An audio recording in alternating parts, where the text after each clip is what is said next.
आज हमें परिमेय संख्याओं का टॉपिक पढ़ने जा रहे हैं। सर्वप्रथम जो लेसन का नाम है परिमेय संख्याएं, उसको समझना जरूरी है। सबसे पहले क्या आता है कि इसमें मुख्य रूप से जो लिखा हुआ है वो है संख्याएं, और संख्याओं का ये एक पार्ट है परिमेय संख्याएं। तो सबसे पहले हमें यह जानना आवश्यक है कि संख्याएं क्या होती है, फिर उसके बाद हम ये जानेंगे कि परिमेय संख्याएं किसे कहते हैं और उसके बारे में हम गहनता से अध्ययन करेंगे। देखिए, संख्या के अंदर संख्या कहते किसे हैं, संख्या होती क्या है, संख्या बनती कैसे हैं, उसके बारे में चर्चा करेंगे। संख्या बनाने के लिए जो भी संख्या आज तक लिखी होती है, जैसे हमारे पास 5 है, 9 है, 11 है, 5120 है, 6426 है, कोई भी संख्याएं हैं तो इसमें क्या आ रहा है और ये किससे मिलके बनी है, उसी से हम डेफिनेशन बनाने की कोशिश करेंगे। देखिए, इसमें क्या होता है कि 5, 9, 11 में 2 अंक हैं, 1 और 1, जबकि 5120 में 4 अंक हैं, 5, 1, 2, 0। ऐसे ही 6426 में 4 अंक हैं, 6, 4, 2, 6। अब इन अंकों मतलब कहने का मतलब ये आ रहा है कि ये जो संख्याएं बनी, ये 4 अंकों से मिलके बनी, ये 4 अंकों से मिलके बनी, ये 2 अंकों से मिलके बनी, ये सिंगल अंक से मिलकर बनी। इन सभी में देखने से ये ज्ञात हो रहा है कि इनमें क्या आ रहा है, अंक आ रहा है। जैसे और बड़ी संख्याएं लेता हूँ, 1, 0, 2, 3, 4, 5, 6, 7, 8, 9, ये भी हमारे पास एक संख्या ही है। ये कितने अंकों की संख्या हो गई, 1, 2, 3, 4, 5, 6, 7, 8, 9, 10, ये 10 अंकों की संख्या हो गई। पर इस संख्या में देखने से हमें ये ज्ञात होता है कि कोई भी अंक अभी तक क्या नहीं हुआ है, रिपीट नहीं हुआ है। कोई भी अंक इस संख्या में क्या नहीं है, रिपीट नहीं है। अगर मैं इसमें कोई अंक और लिख दूं, ये 11 अंकों की संख्या बन गई, पर इसमें 1 और 1 क्या हो गया, रिपीट हो गया। तो क्या होता है, अपन क्या पढ़ रहे थे कि संख्या की डेफिनेशन क्या बनेगी, संख्या की परिभाषा क्या बनेगी। तो मुख्य रूप से जो लॉजिक काम कर रहा है कि अंकों से मिलकर ये सारी की सारी संख्याएं जो मिलके बनी है, किनसे मिलके बनी है, अंकों से। तो कहेंगे कि अंकों से मिलकर बनी राशि को ही संख्या कहते हैं। अंकों से मिलकर बनी राशि को ही क्या कहते हैं, संख्या कहते हैं। तो डेफिनेशन के तौर पर इसकी परिभाषा देखें, अंकों से मिलकर बनी राशि को ही संख्या कहते हैं। अंकों से मिलकर बनी राशि को ही संख्या कहते हैं। एग्जाम्पल के तौर पे, एग्जाम्पल तो मैंने डेफिनेशन बनाने के लिए ऊपर ही ले लिए थे। ये सारी की सारी क्या है, संख्याएं ही बनती हैं। 4120, 3206, 326, 3506, कुछ भी संख्याएं हम बना सकते हैं। तो सारी संख्याएं तो अपन लिख नहीं सकते, तो क्या करेंगे, आधी। ठीक है, अब बात आती है, मैंने बोला कि अंकों से मिलकर बनी राशि को ही संख्या कहते हैं। इसमें एक नया वर्ड आया है, अंक। ये अंक में मिलकर बनी राशि, ये सारी चीजें अपनी बेसिक तौर पे लॉजिकली है, पर ये अंक वास्तव में होते क्या है, अंक कहते किसे हैं। तो अंक की बात करेंगे। इसने बोला कि अंकों से मिलकर बनी राशि को ही संख्या कहते हैं, पर ये वास्तव में अंक होता क्या है। तो एक दूसरे के पूरक दोनों ही। भाई अंक क्या बना रहे हैं, संख्या बना रहे हैं, तो अंकों से मिलकर बनी राशि को संख्या कहते हैं। तो संख्याएं बनाने के जो राशियां काम में आती है उन्हें अंक कहते हैं। संख्याएं बनाने के लिए जो राशियां काम में ली जाती हैं उन्हें क्या कहते हैं, अंक कहते हैं। तो संख्याओं के निर्माण में जो राशि काम आती है, संख्याओं के निर्माण में जिन राशियों का प्रयोग किया जाता है, जिन राशियों का प्रयोग किया जाता है उन्हें अंक कहते हैं, उन्हें अंक कहते हैं। संख्याओं के निर्माण में जिन राशियों का प्रयोग किया जाता है उन्हें अंक कहते हैं। अब अंक संख्या बनाने के काम में आ रहे हैं और अपने ऊपर देखा है कि ये पूरे के पूरे अंक मिलकर जो संख्याएं बना रहे हैं उनमें जो अंक आ रहे हैं वो कितने होते हैं, वो कितने होते हैं? अंक 10 होते हैं। अंक कितने होते हैं? 10। अंक 10 होते हैं। और ये 10 अंक कौन कौन से होते हैं? 0, 1, 2, 3, 4, 5, 6, 7, 8, 9। ये संख्या के अंदर 1 से 9 तक 9 हो गए और एक 0। कुल मिला के ये 10 अंक हैं। हमारे पास अनंत संख्याएं होती हैं। इन अनंत संख्याओं में इनके अलावा कोई अन्य राशि देखने के लिए नहीं मिलती है। यानी ये केवल और केवल 10 अंक हैं जो अभी तक की जो संख्याएं बनी है सभी को बनाने के अंदर ये काम में लिए जाते हैं। तो संख्याएं बनाने के काम में जो राशियां आती हैं उन्हें तो कहते हैं अंक, और जिनकी सहायता से संख्याएं बनती हैं या जिनकी सहायता से संख्याएं बनती हैं उन्हें अंक कहते हैं। और अंकों से मिलकर जो बनी राशि है उसे संख्या कहते हैं। ये बात थी हमारे टॉपिक की कि जो नाम था परिमेय संख्याएं। अभी तक तो अपन परिमेय में गए भी नहीं, सिर्फ संख्या तक गए हैं। अब बात करते हैं संख्याओं के वर्गीकरण की, संख्याओं के वर्गीकरण की।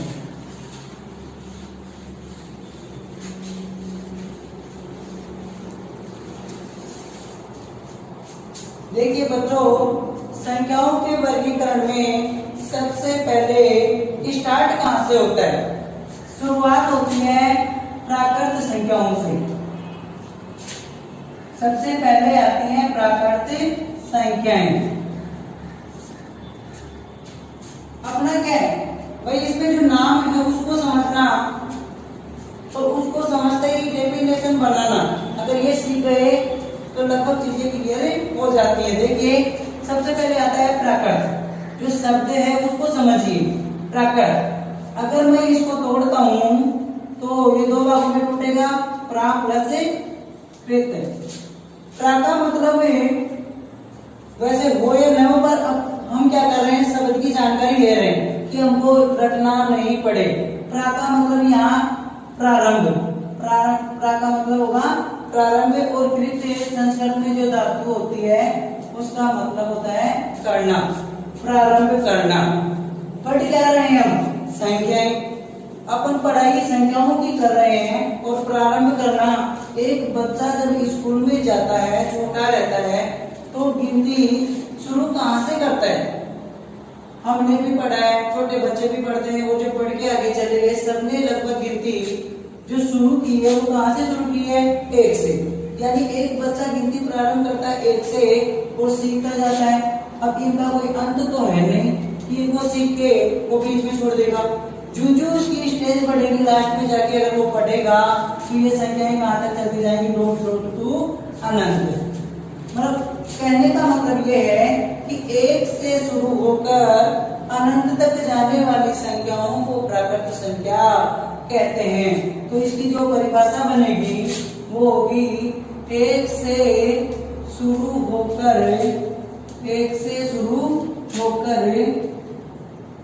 अनंत तक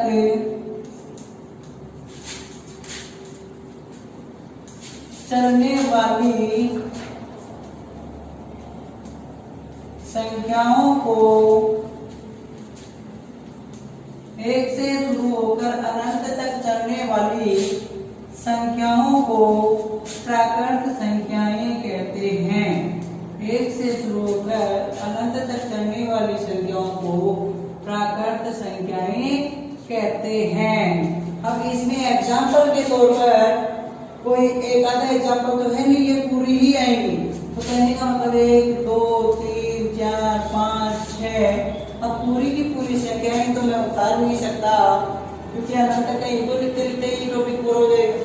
तो डॉट डॉट इसका मतलब होता है कि जो छूट गई वो पूरी की पूरी संख्याएं इनके मध्य आ जाती है। और ये जो निशान है इसको बोलते हैं अनंत। ये बात हो गई प्राकृत संख्याओं की। इसके बाद में हम बात करते हैं पूर्ण संख्याओं की। दूसरे नंबर पे पूर्ण संख्याएं आती हैं। वैसे ये टॉपिक कक्षा 11-12 के अंतर्गत चलता जरूर है, पूर्ण संख्याओं का टॉपिक, लेकिन इसमें परिभाषाओं के तौर पे ये परिभाषा वहां हटा दी गई है। पर एक बच्चे के लिए ये सीखना और आगे भी सीखना जरूरी है। तो देखते हैं कि पूर्ण संख्याएं होती क्या है। देखो यहाँ बात कर रहे थे कि प्रारंभ एक बच्चा 1 से सीखता है, 1 से अनंत तक तो वो गिनती सीखेगा ही सीखेगा। तो बात ये आती है पूर्ण। पूर्ण का मतलब है पूरा होता है। इसका मतलब ये हुआ कि संख्याएं अभी तक क्या नहीं हुई, पूरी नहीं हुई, कहीं न कहीं इनमें कमी रह गई। तो कमी रह गई तो उस कमी को पूरा करना हमारी क्या है, जिम्मेदारी है। और वो कमी किसकी रह गई? तो ये अपन संख्या में क्या पढ़ रहे थे, जैसे हमने 10 पढ़ा, 11 पढ़ा, 20 पढ़ा, आगे संख्याएं ये भी बनेंगी, ठीक है। लेकिन प्राकृत संख्या में क्या था कि 1 से शुरू होकर ये संख्याएं चली गई। लेकिन यहाँ अभी तक जो अंक है 10 बना, इसके आगे 6 7 8 9 10 आगे भी संख्याएं आएंगी। कि 10 बना तो ये 0 कहां से आया? अभी तक अंकों के मध्य इसकी तुलना नहीं की गई थी। इस कारण से जो कमी थी वो किसकी रह गई? 0 की। यदि इन संख्याओं में 0 और इंक्लूड कर दिया जाए, शामिल कर दिया जाए, तो फिर ये संख्याएं क्या हो जाएंगी? पूरी हो जाएंगी। और पूरी संख्याओं को क्या बोलेंगे? पूर्ण संख्याएं। तो इसकी डेफिनेशन बनेगी 0 से शुरू होकर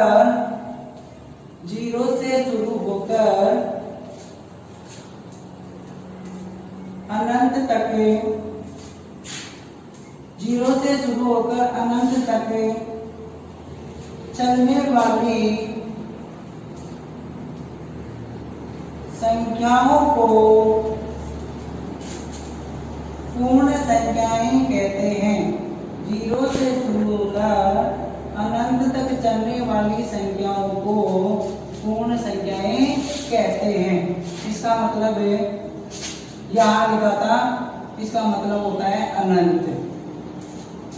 देखिए 0 से शुरू होकर अनंत तक चलने वाली संख्याओं को पूर्ण संख्याएं कहते हैं। बस इसमें 0 और जोड़ना है, सारी की सारी प्राकृत भी इसमें शामिल हो जाएंगी और ये हो जाएगी 0 1 2 3 4 डॉट डॉट 2 अनंत। ये सारी की सारी संख्याएं क्या कहलाती हैं? पूर्ण संख्याएं। इसके बाद में पूर्ण संख्याएं तो कंप्लीट हो गई, लेकिन अगली संख्या आती है पूर्णांक संख्याएं। अगली संख्या आती है पूर्णांक संख्याएं। बात करते हैं पूर्णांक संख्याओं की। संख्याएं हमने पढ़ ली, पर अपने बात है पूर्णांक। पूर्णांक को यदि मैं तोड़ता हूं तो ये टूटेगा 2 शब्दों में, पूर्ण प्लस अंक। पूर्ण प्लस अंक यानी पूर्ण यानी पूरे, पूर्ण यानी पूरे, और अंक यानी अंक। यानी अभी तक और अंक क्या है? संख्या भी है, क्योंकि सिंगल के लिए तो संख्या बनाने के काम क्या आ रहा है? अंक ही आ रहा है। तो पूर्ण यानी पूरी और अंक यानी पूरे अंक जिसमें आ गए हो, तो अभी तक इसके अंदर 0 से लेकर सारी की सारी संख्याएं आ चुकी। पर कमी है तो किस बात की है? कमी इस बात की है कि ये सारी की सारी संख्याएं पॉजिटिव हैं। सारी की सारी संख्याएं क्या है? पॉजिटिव है, धनात्मक है। अभी तक इसमें क्या शामिल नहीं हुए? ऋणात्मक अंक और ऋणात्मक संख्याएं शामिल नहीं हुई। उसको शामिल कर देंगे तो ये अंक क्या हो जाएंगे? पूरे हो जाएंगे, और इनको हम क्या बोलेंगे? पूर्णांक संख्याएं बोलेंगे। यानी इसमें 0 आएगा, प्लस की सारी संख्याएं आएंगी और माइनस की भी टोटल संख्याएं आएंगी। तो इन सब का भंडार करेंगे, अपना क्या बन जाएगा? पूर्णांक संख्याएं बन जाएंगी। तो परिभाषा लिखेंगे तो उसमें आएगी ऐसी संख्याएं जिनमें, या ऐसे लिख लें, ऐसी संख्याएं जो जीरो के दोनों तरफ धनात्मक का चिन्ह होता है प्लस। ऐसी संख्याएं जो जीरो के दोनों तरफ धनात्मक तथा ऋणात्मक का चिन्ह होता है माइनस। ऐसी संख्याएं जो जीरो के दोनों तरफ धनात्मक तथा ऋणात्मक दोनों रूपों में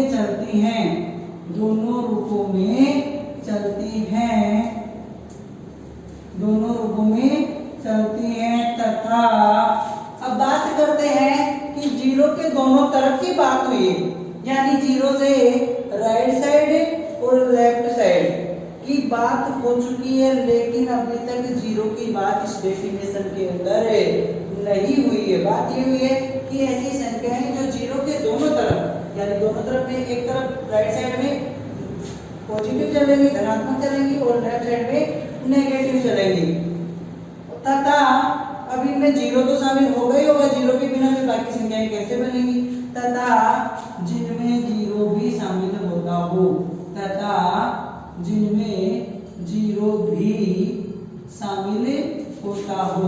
इंक्लूड होता हो, तो ऐसी संख्याएं जो जीरो के दोनों तरफ धनात्मक तथा ऋणात्मक दोनों रूपों में चलती हैं तथा जिनमें जीरो भी शामिल होता हो, तो उसे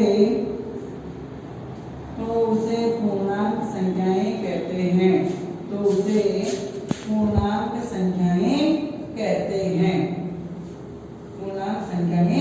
कहते हैं। इनमें लिखेंगे तो क्या करेंगे भाई, जीरो तो आएगा ही आएगा, 1 2 3 डॉट डॉट 2 इधर से चलेगा प्लस का अनंत, और नेगेटिव लेंगे तो -1 -2 -3 -4 डॉट डॉट डॉट 2 इधर आ जाएगा माइनस का अनंत। अब अनंत को अभी तक किसी ने देखा तो है नहीं कि प्लस का कैसा होता है, माइनस का कैसा, पर लेफ्ट साइड में माइनस का और राइट साइड में प्लस का, नहीं चिन्ह लगाएंगे तो भी कोई फर्क नहीं पड़ेगा, पर संख्याओं के लगाना अनिवार्य है। तो ये बात हो गई प्राकृतिक संख्याओं की, पूर्ण संख्याओं की और पूर्णांक संख्याओं की। अब इसमें बात आती है कि प्राकृतिक सारी की सारी किसमें शामिल होती है, पूर्ण में, पूर्ण पूरी की पूरी किसमें शामिल होती है, पूर्णांक में। यानी ये जो तीनों संख्याएं हैं एक दूसरे का हिस्सा है। प्राकृतिक किसमें आती हैं, पूर्ण में, पूर्ण किसमें आती हैं, पूर्णांक में। इसके बाद बात करते हैं, अपना टॉपिक आता है परिमेय संख्याएं।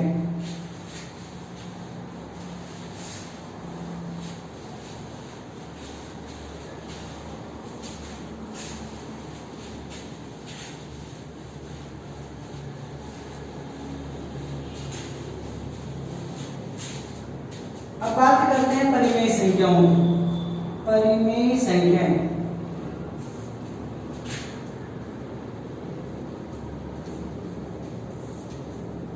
देखिए परिमेय हमने प्राकृत संख्या में 1 से अनंत तक पढ़ा, पूर्ण संख्या में 0 से अनंत तक पढ़ा, पूर्णांक संख्याओं में 0 से पॉजिटिव और नेगेटिव दोनों साइडों की संख्याएं पढ़ ली। कमी किसकी रह गई, कमी रही तो तभी तो ये टॉपिक बना परिमेय संख्याओं का। कमी हमारे पास रह गई कि अभी तक भिन्न वाली संख्याएं इसके अंदर नहीं आई है, यानी भिन्न वाली संख्याएं अभी भी बच गई। तो परिमेय संख्याएं किसे कहेंगे, ऐसी संख्याएं जो भिन्न के रूप में लिखी जा सकती है, ऐसी संख्याएं जो भिन्न के रूप में लिखी जा सकती है। अब भिन्न में ऊपर तो आता है अंश बटा, नीचे आता है हर। ऊपर वाली संख्या को बोलते हैं अंश और नीचे वाली संख्या को बोलते हैं हर। कहने का मतलब है जो भिन्न है हमारी, उसमें क्या होता है, भिन्न बराबर ऊपर की जो संख्या है उसको बोलते हैं अंश और नीचे की जो संख्या है उसको बोलते हैं हर। पर इसमें भी एक शर्त होती है कि अंश बटा हर हम करते हैं तो इसमें क्या होता है कि जो जीरो होता है हर में नहीं लिख सकते। अंश में जीरो हो सकता है, कोई प्रॉब्लम नहीं है, पर हर में क्या नहीं लिख सकते, जीरो नहीं लिख सकते। इसका मतलब इस परिभाषा में एक कंडीशन लग जाती है, शर्त लग जाती है कि जहां पर हर का मान क्या नहीं होना चाहिए, जीरो नहीं होना चाहिए। यानी परिभाषा बनाएंगे, रटना नहीं है। भिन्न की जो परिभाषा नहीं है, लेकिन भिन्न कहते हैं अंश बटा हर को। अंश में भी संख्याएं आएंगी, हर में भी संख्याएं आएंगी। सारी संख्याएं लिख सकते हैं माइनस या प्लस की, पर हर के अंदर हम जीरो नहीं लिख सकते। इसका रीजन भी मैं बताऊंगा, पर पहले अपन बात करते हैं इसकी डेफिनेशन की कि परिमेय संख्याएं कहते किसे हैं। तो ये बनेगी ऐसी संख्याएं